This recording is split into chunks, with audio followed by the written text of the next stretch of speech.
Bismillahirrahmanirrahim. Assalamualaikum warahmatullahi wabarakatuh. Selamat pagi anak-anak semuanya. Selamat pagi. Semoga pagi hari ini kita semua dalam keadaan sehat walafiat. Semoga pada hari ini kita semuanya bisa mengikuti pelajaran mapel pendidikan agama Islam untuk jadwal hari ini. Baik, pada hari ini kita akan membahas pelajaran tentang pelajaran keempat, yaitu tentang bersih itu sehat, dengan temanya mengenal arti bersih dan sehat. Sebelum kita mempelajari tentang tema mengenal arti bersih dan sehat, kita sebelumnya membaca doa terlebih dahulu. Yuk bareng-bareng anak-anak baca doanya. Rabbi zidni ilman warzuqni fahman waj'alni minas sholihin. Amin. Sebelum kita mempelajari materi selanjutnya ya, tentang bersih itu sehat ya, kalian menyimak dulu buku materi yang ada di meja kalian masing-masing yang sudah Ibu bagikan ke kalian masing-masing ya. Coba kalian simak, pelajari, baca tentang materi bersih itu sehat, atau subtemanya mengenal arti bersih dan sehat. Oke. Di situ ada pengertian bersih dan sehat ya. Hadas kecil. Hadas kecil, pengertian hadas kecil. Hadas kecil adalah yang mencakup keluarnya sesuatu dari dua jalan dubur dan kubul. Hilangnya kesadaran karena mabuk atau pingsan, tidur nyenyak,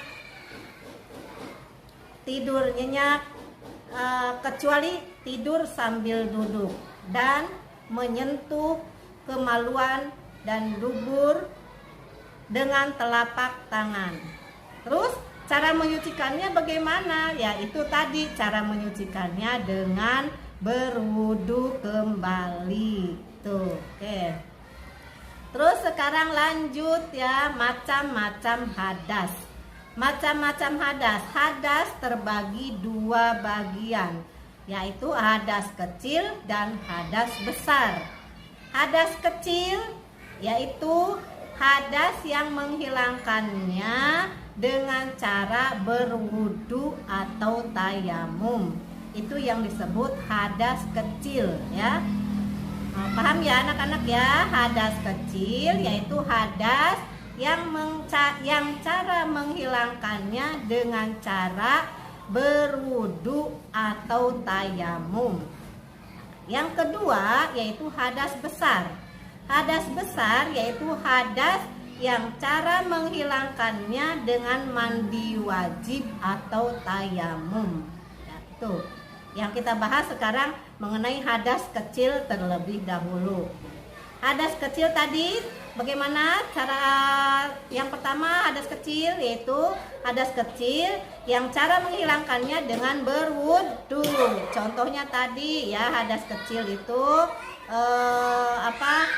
kita tidak punya hadas kecil ya, nggak punya hadas, itu caranya berwudu. Contoh tadi ya, misalkan lagi sholat kita kentut, berarti kita tidak punya hadas. Kita harus punya hadas, yaitu berwudu kembali. Terus kita misalkan lagi sholat, terus tadarus, kita ngantuk, tidur, pules, nyenyak, yaitu berwudu kembali. Terus kalau kita lagi sholat terus pingsan, nah kita lagi sholat dalam keadaan sakit, kita sholat terus kita pingsan, nah itu juga harus wudhu kembali. Cara menyucikannya harus wudhu kembali ya. Tuh tentang hadas kecil. Terus yang termasuk hadas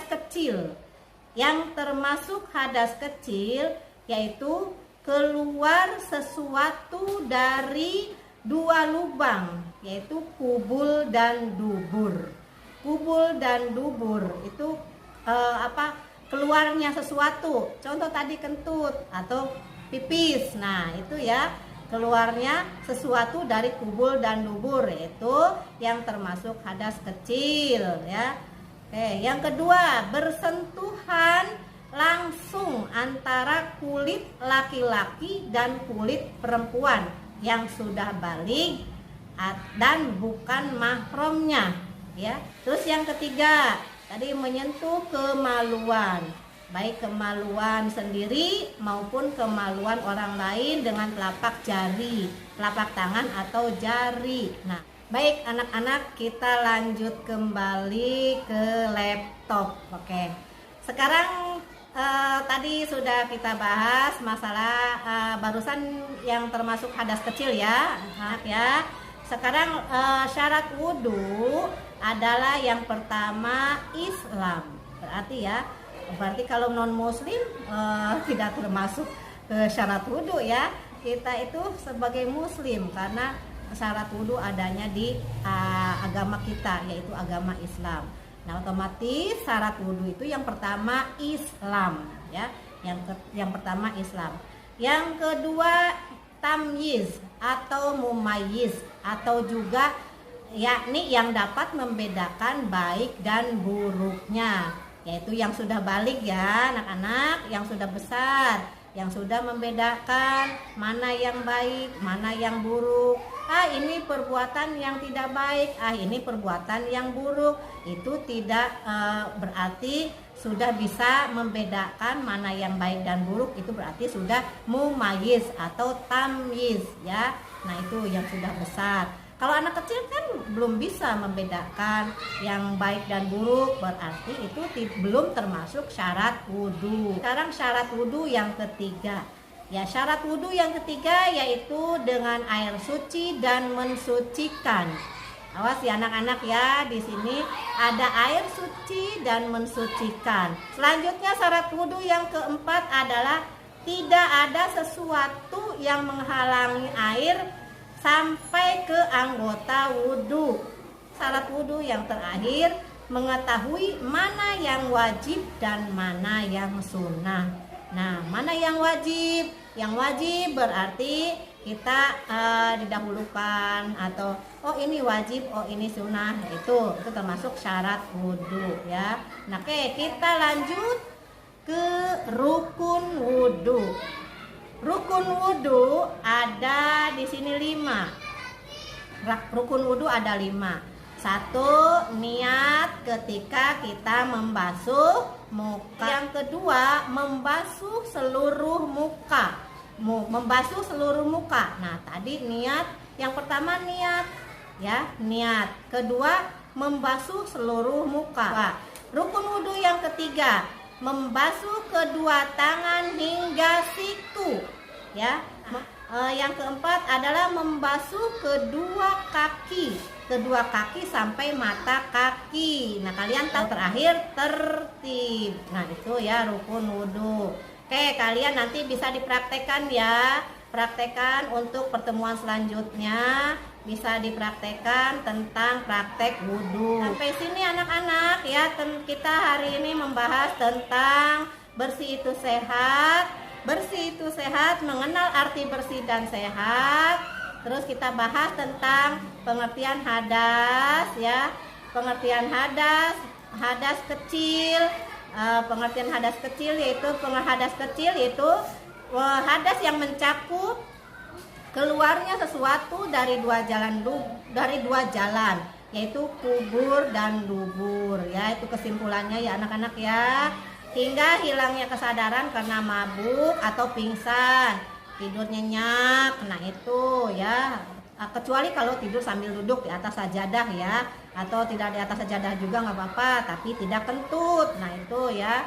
Dan menyentuh kemaluan dan dubur dengan telapak tangan, menyentuh dubur itu dengan telapak tangan secara langsung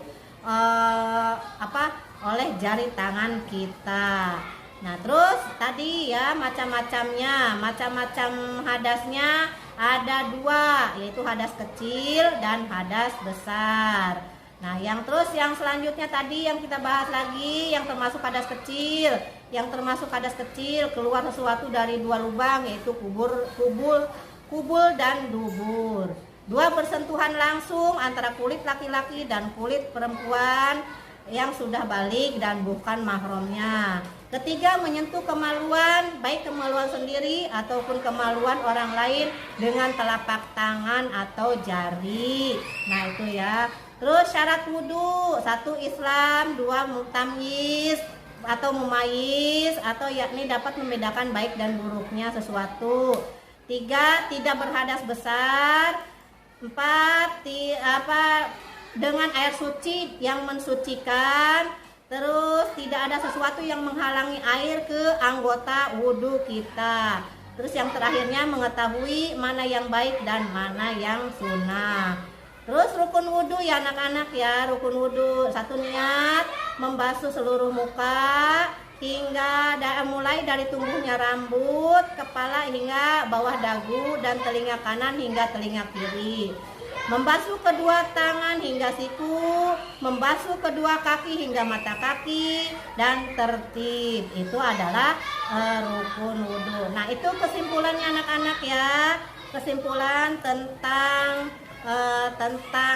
mengenal arti bersih dan sehat. Oke, anak-anak, tidak ada gading yang retak, tidak ada manusia yang sempurna. Kebaikan hanya datang dari Allah Subhanahu wa Ta'ala. Keburukan hanya datang dari saya pribadi. Ya, cukupkan sekian penjelasan dari Ibu. Billahi taufik wal hidayah. Wassalamualaikum warahmatullahi wabarakatuh.